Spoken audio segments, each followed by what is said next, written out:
Welcome. This is episode 1 of On Location with Paradigm. I'm your host, Chris Tello, and I have your guest, Tricia Gonzalez. So tell us a little bit about yourself and what you do.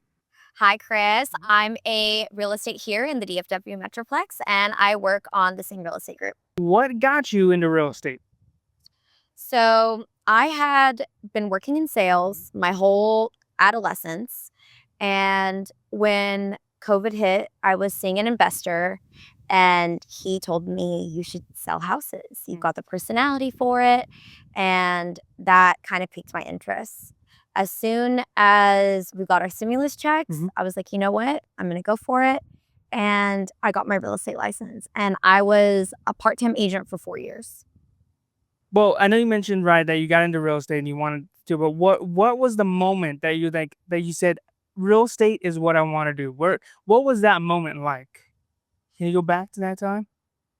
I don't know that I had a moment that I was like, this is for me. Yeah. I really don't think I knew what I was signing up for Okay. when I got my license. And once I became licensed and started selling it, you're learning so much. It's like learning a new language. And you find yourself falling in love with different processes and different parts of real estate. Yeah. So now I love it because I'm good at it, right? Right. Of course, when you first start, you're like, I don't know what I'm signing up for. Yeah. So it's definitely, I love it now. But when I first started, it was definitely an adjustment for me, for sure. So I know we spoke a few times, going through working together. And before, when we first started working, you used to have a second job. So how was it like, juggling both jobs back and forth? You had a regular 9 to 5, and then you had the real estate part-time. How was it like going back and forth with those two jobs? It was intense. I had always wanted to, I felt like I had kind of plateaued with my corporate job, and I did have extra time and I wanted to make more money. So it was fine, right? I'm single. I don't have any kids. I have all this free time. Let me put it towards something productive. So it definitely shaped my work ethic and allowed me to I feel like with me, I'm kind of about inertia. So if working a little bit every day, working towards something a little bit every day, it kind of keeps you on the top of your game. Okay. Did you ever feel like when you were working those two jobs, were you ever thinking, man, I want to stay here, or man, I want to get out of here so I can go do real estate, because real estate's what I really want to do? I felt like that all the time. Yeah. I felt like that every day. And I think it was not having enough confidence in myself, not having enough faith. And I think, as a young adult, you're also, single, you support yourself. And, going out on your own there's a lot of fear there. And you have to have a lot of faith in yourself and in your business. And at the end of the day, you have bills to pay, right? And maybe you have other people that you take care of and that you employ. So I was so scared. I feel like I had always begged and pleaded with God, make this my last year of having 2 jobs. And he made it happen. Yeah, good. You're making it happen. Yes. I asked for it. Yeah. I asked for it. So we're currently in Grapevine right now. This is probably maybe one of the happiest places in Texas at this time of year. This is the Christmas capital of Texas. We're here in Grapevine. Nice setting. It's super awesome. I know you tell me, Chris, I want to go to Grapevine a lot. Do you really like it here? Do you think this is like a great area to really, start real estate, sell real estate in general? Just what do you think about this area? Oh yeah. I used to rent a house like 2 streets down from here. Okay. So before I bought my home, I lived all over DFW. I love this area a lot. It feels like home to me. It feels very comforting. And there's still so much development over here, but it's still so established, right? And I love that. So, and I feel many ties to this area, so I enjoy that. So I remember you were working on a few videos, and this is when, you weren't really starting out here. You were in the real estate business, but this is the first time I really met you for a while, and we were getting to do more jobs together. And this is when you were juggling that 9 to 5 job, and then you had the real estate job. And I know you mentioned to me, like, Chris, I don't know if I'm going to keep on doing this real estate stuff. I might have to keep on going to my other job or find a new job, because it seems like I might get laid off from this job, because that's what I'm hearing from, the grapevine. Right? No, That's good. That's good. Yeah. That's good. So whenever you were dealing with that, what was going through your mind? How did everything go about whenever you were in that position, juggling that 9 to 5, going to the full time? You wanted to go full time, but how was it like in between the job that you had in real estate to reaching the full time position? I had always told myself, well, I'm going to buy another house and then I'll go full-time real estate. So I've always kind of just been justifying with myself, right?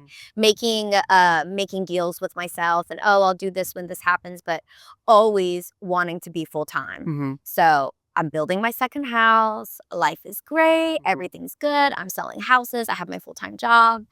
And about 2 weeks before closing, my company lays me off. Mm-hmm. And I kind of saw it coming, and I I was down bad. Mm-hmm. It was very stressful for me. Like we talked about earlier, having responsibilities, having a mortgage, having financial constraints. At the time, my sister had also moved in with me. She was also having some hardships as well. Mm-hmm. So it just felt like, oh my gosh, I can't, how am I going to take care of myself? What am I going to do? And it's kind of like this is your testimony. This is the moment where you're either going to commit to this that you've been committing to part-time for 4 years, or you're going to go down this path. And the builder, shout out to D.R. Horton, worked with me so hard. They're like, look, we're going to give you 2 months to basically get your shit together so you can buy the house. And I was like, okay, I'm doing interviews. I'm trying to find another job. And in that moment, I was like, what am I doing? Is it that? And I think it almost comes down to like you're trying to keep up with the Joneses. Well, everyone expects me to buy another house, right? Everyone expects me to be doing these things, so that's what I need to be doing. But when I really thought about like my future and learning about real estate and really falling in love with it, that's what I wanted to do. Yeah. I just knew that it was gonna be really hard. So the first couple months was me living off of, my credit cards and blowing through my savings, working really hard, kind of coping with the fact that, okay, like whenever you're working with your back up against the wall, sometimes you move differently. Yeah. That can be negative or positive sometimes. So it was rough. Yeah. But once I really committed to myself that I'm going to do this, that's when everything changed. Yeah. Okay. So now you're getting into real estate now. So this is what it's like, between that gap whenever you said, okay, I want to start going into real estate and then reaching that full-time position. Now we're going to go ahead and we're going to go backwards, and we're going to go back to your roots, to even what brought you to real estate, how you grew up, how you went about everything. So we're going to go to Arlington next, because that is where you're from. So we will go there. We're here in Arlington, second location.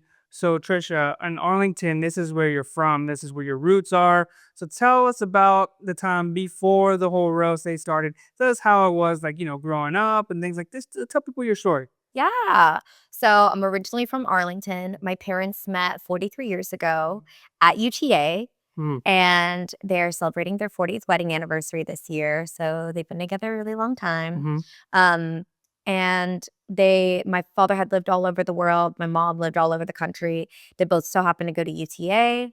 They fell in love, and the rest is his history. Okay. My father became a police officer right out of college. So he was a police officer here in Arlington for 25 years. So Okay. Wow. that really ties them. Our family was all here. My grandma had a shop at Traders Village. And then both sides of my family are from the Arlington and Grand Prairie area, and they all still live out here. Okay. And did you go to Arlington, UTA? So I grew up here. Okay. When my father retired from the PD, we moved to Costa Rica. Oh, okay. Okay. So around a couple years before the recession, we sell everything. My dad's like, I want to move out of the country. We move out of the country. And it was a wonderful experience. But recession happened, and then we missed our family, so we decided to come back. When we came back, we moved to Keller. Okay. So they wanted to be out of Arlington. This is before Arlington got the stadium and Texas Lives, Gotcha. So it just wasn't as nice as it is now, right? So we moved to Keller. I go to high school over there. And I'm in high school, senior year, all my friends are applying to colleges, kind of getting ready to start the next part of their lives. And I knew that if I had gone, it wouldn't have been for me. Mm-hmm. So I did feel pressured to apply. And actually, I used to be really ashamed of it, but I didn't even get into any of the colleges I applied to. And the majority of my senior year, I was just working 2 jobs. Okay. So fast forward, I graduate, I get a job in customer service at a flooring company. And then I spend the next 9 years there working my way up the ranks, inside sales, outside sales, territory manager, things of that nature. Okay. Yeah. And you know, it's crazy because a lot of people nowadays, well, back then people are like, you got to go to college. You need to go to college. But now things have changed where you don't even need to go to college. A lot of people can be successful at a young age. I'm seeing it now. People that are, 18, 19, they're starting their own businesses and everything. They're entrepreneurs. They're ready. They're being very successful without going to college, And I went to college, but I feel like now I'm like, man, I really didn't even need to go to college. I could have, fast tracked my success to something Where'd you go to different. college? I went to Full Sail University, and Right, Florida. it was for sports marketing, so not even in that industry. But yes, in Florida, and Florida is not my favorite place. But Texas is definitely my favorite place here. But you're saying you didn't go to college to get accepted. For me, I think that's okay, especially in today's age. And people think, oh, you don't need to go to college, which you really don't, not anymore. It was a blessing in disguise, really. Yeah, I think I so. did go to a community college for about a semester, but I was working 10-hour shifts. So I wouldn't get out of school till 9, and I slept through my classes, and I withdrew. I knew that that was not my path. And I think when, and now it's acceptable. 10 years ago, it was like, you're not going to college. Yeah. What are you doing with your life? So I did feel like I needed to go a little bit harder at work to kind of compensate for the fact that I was probably the only one out of my friend group or the people around me that didn't go to college.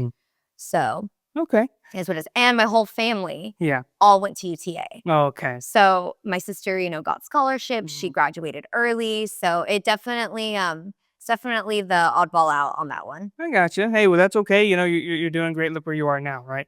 That's what this whole thing is about, your story and where you're going to be. And, going back to Arlington, that's where we are in Arlington right now. We're at your office here. This is the Sing Real Estate Group office. This is a nice place, Nav, we got the whole building, right, for you guys. So that's really cool. And Arlington, so your office is here in Arlington. You're raised here in Arlington. And like you said, Arlington has changed over the years. And I know you tell me a lot, just like Grapevine, but you mentioned Arlington to me a lot more. And this is where we actually did the lifestyle video.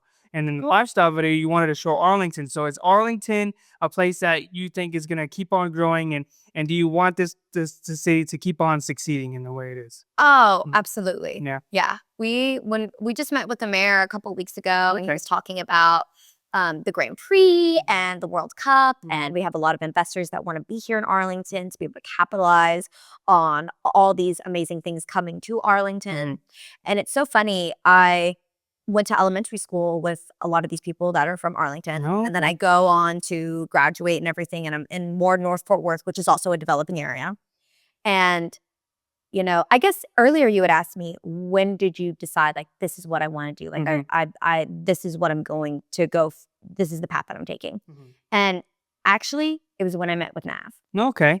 I had, of course, we all interviewed with a couple different brokerages. Yes. And he was just that person that it didn't feel like a spiel. It didn't feel like I was being recruited. It felt very real and authentic. And it felt like I knew him. And he is so Arlington, right? I mean, I can see him being the mayor of Arlington one day. So it's so funny. I felt very connected to everyone. While I didn't grow up with them, they grew up in this area as well. And it's like I found my way back to all these people who are from Arlington who went to UTA.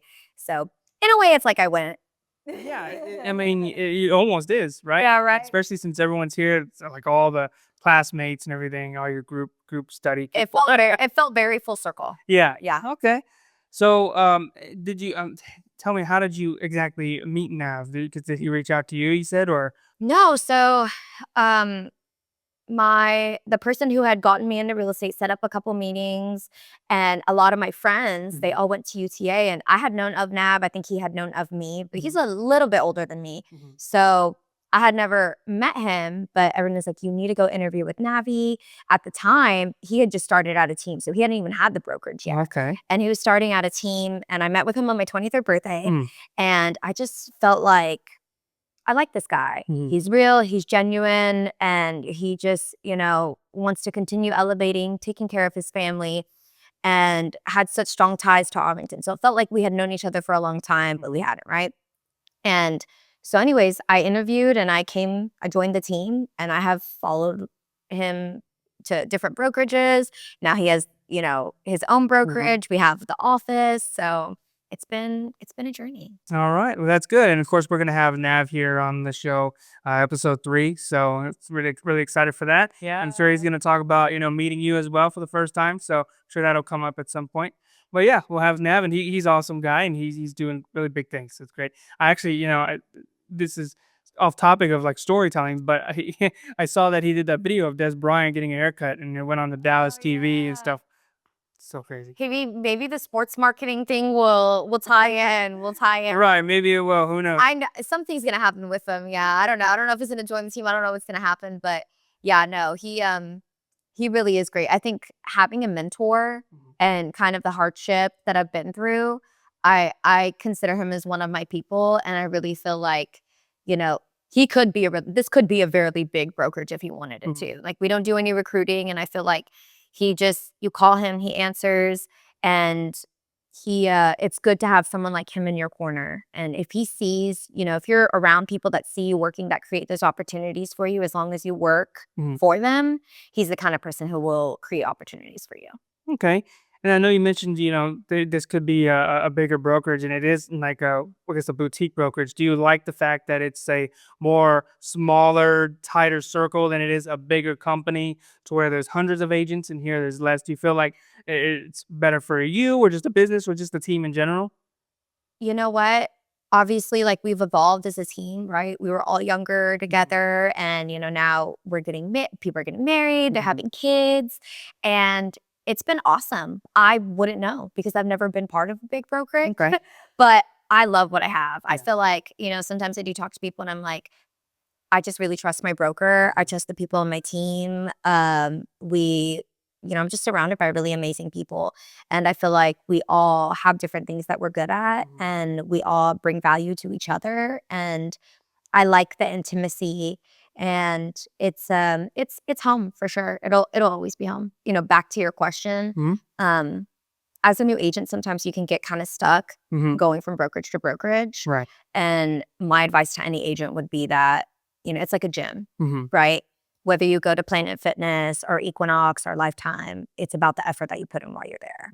So if you're not getting what you want, you need to realize like what you're doing. And this is just a place to facilitate your business. That may not go for every single person, but in general, if we've ever had someone oh, well, and I don't know, I'm not doing really well, and I'm like, well, I don't know, that has so much to do with the brokerage, right? I don't see you here. I don't see you posting. How do I know that you're a realtor? Right. And I feel like we're able to be very honest with each other here like that. And it's why we have young agents doing really well. Yeah. Right off the bat. Oh yeah. Because I hear a lot of people, a lot of realtors will say, that this brokerage offers this, they offer this, but those are just added little bonuses. But what really makes a realtor a great realtor is themselves, and really working hard. And that's what you're doing. You're working hard. So is the whole team and everyone. So that is really big. So I think that's very awesome. So we talked about, you're lived in Arlington, you grew up in Arlington, your family, then you met Nav. And fast forward from all that, what has really helped you thrive and get you off your feet now and really blow up as a realtor? So from the living off my credit card days to where we're at today, a lot had to change, right? Sometimes you get hit down and you're kind of like drowning your sorrows, and you're still trying to work. And I think for me, I was like, I just have to really be obsessed, be kind of like crazy obsessive. I think if any entrepreneur, at least for 2-3 months, you need to give 100% every day. So you have to make some serious sacrifices, but the quicker you do it, the quicker you can be on the other side of it. Yes. So if you want to give 50% every day, that's fine. It's just going to take you double the amount of time to do it, which I see with a lot of agents. They're not consistent with their efforts.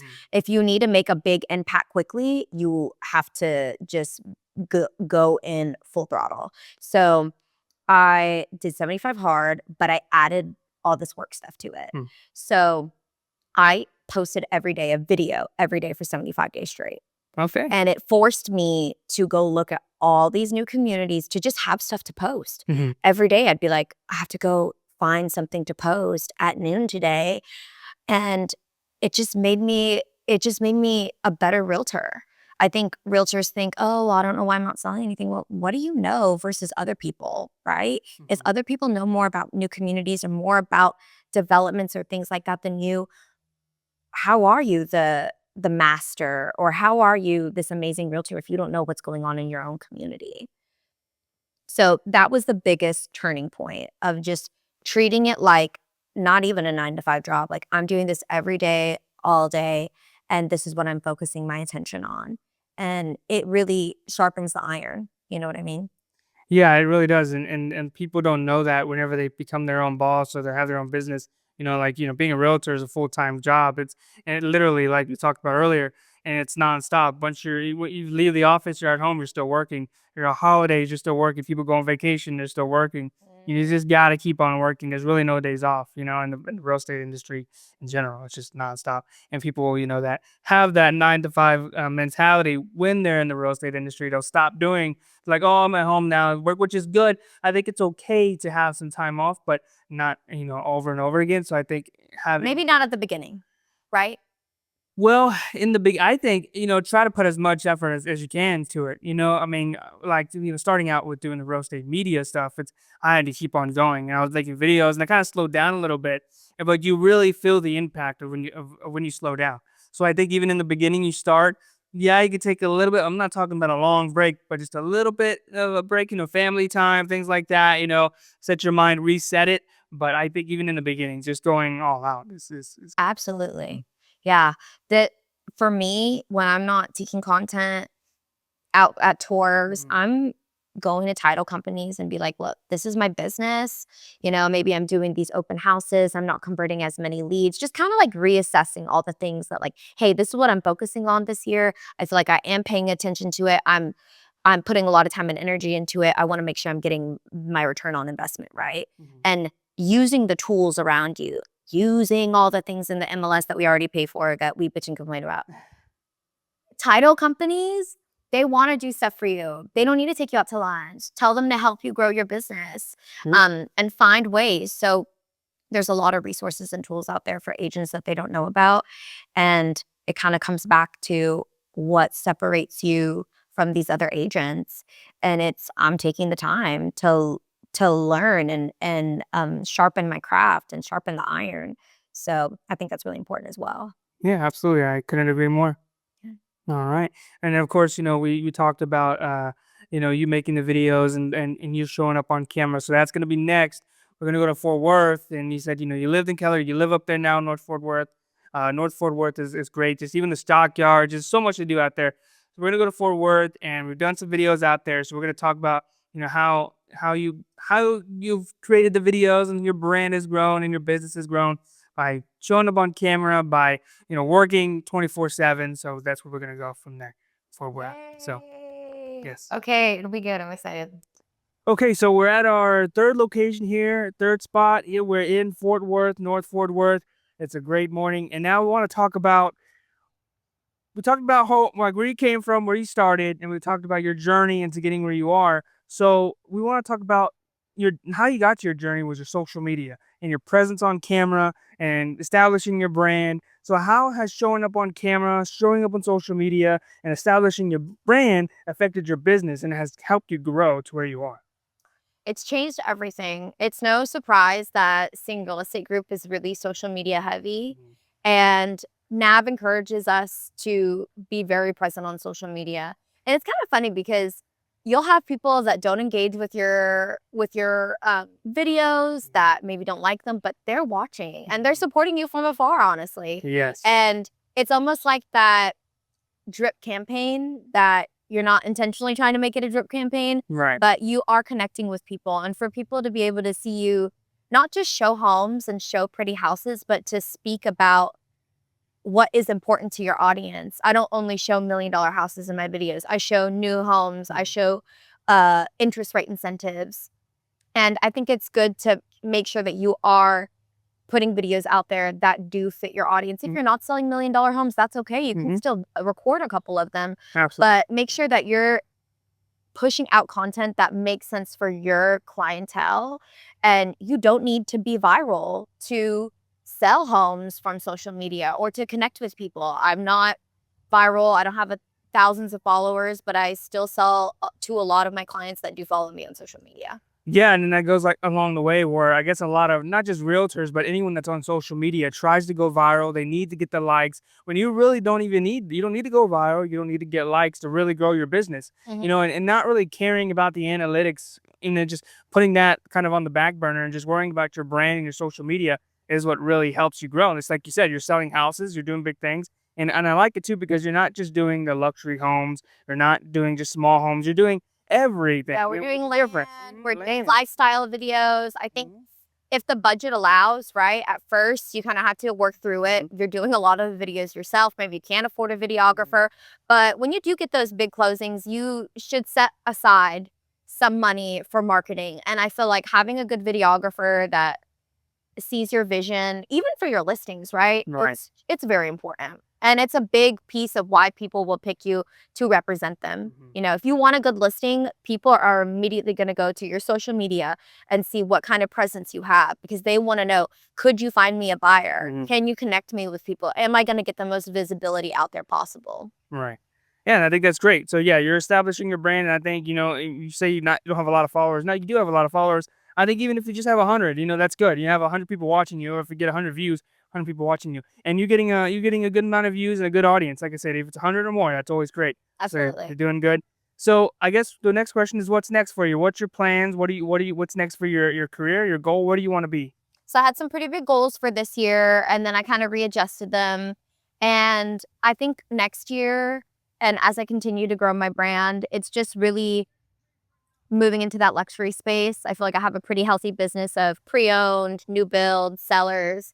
I'm working on a lot of land right now as well. So I feel like just that natural next step, which is more luxury, which we've got some pretty good luxury listings at the brokerage. Nav's always giving me opportunities to connect with people and buyers and sellers. So God willing, that's the next step. And I think the marketing aspect, the videography, the content will also need to be at that level as well.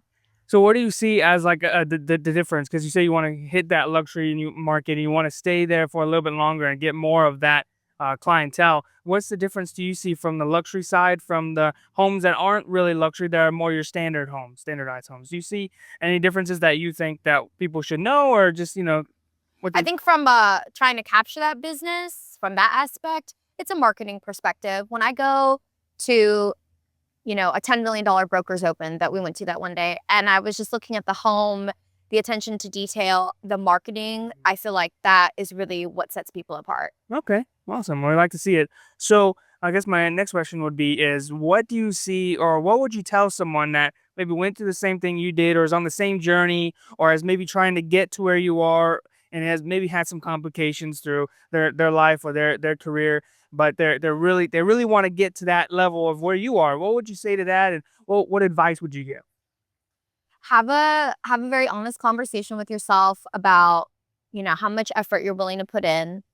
It is going to take time. You're building a business. It would be like any other business that you were building. And you need to have a good team, a good mentor, have a lot of faith. I probably sound like every other full-time agent, but I can say this because I was part-time. Go full-time. Make the jump, take the risk, give it your all. Do whatever you need to do. I see people out there on social media doing these crazy challenges, and I'm always sending them to the new agents. I'm like, you guys say you're willing to do anything. You need to like really, really, really push yourself. For me, when I posted every day for 75 days, it was hard. I did not want to do it.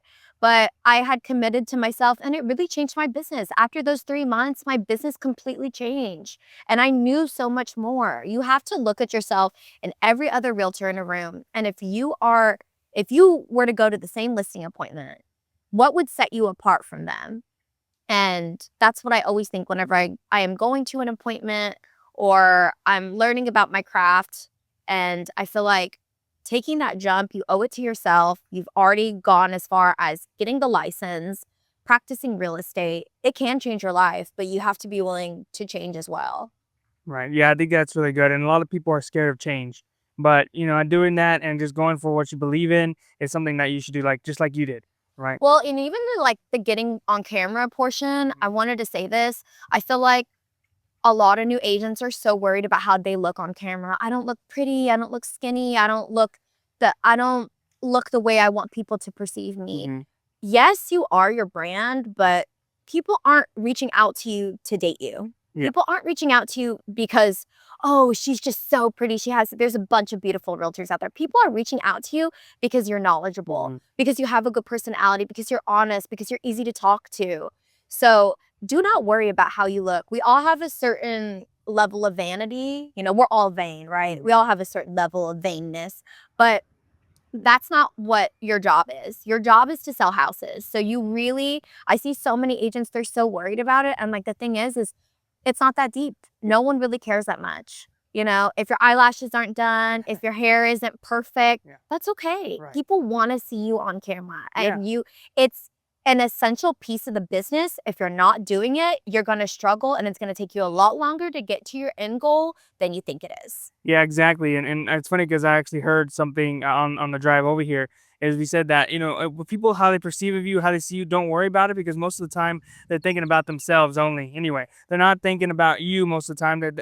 So if they're looking to buy a home, they're worried. Hey, is this person gonna help me? Am I gonna be able to buy the house with them? So like me and me. So they're not worried about how you look or anything most of the And time. if they So are judging you, I mean, think about every social media influencer out there. right. I'm sure people were judging them at the beginning, and now they're making so much money. It's like, who cares? Exactly. People Yes. are gonna judge you along the way, and you just have to be willing to accept that and move forward. Do not listen to any negativity, any noise.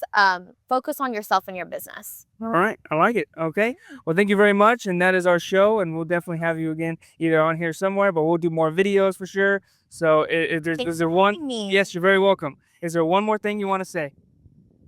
Um, One more thing I want to say. I'm really grateful to everyone that's supported me. I have a really good support system, and I'm really grateful for that.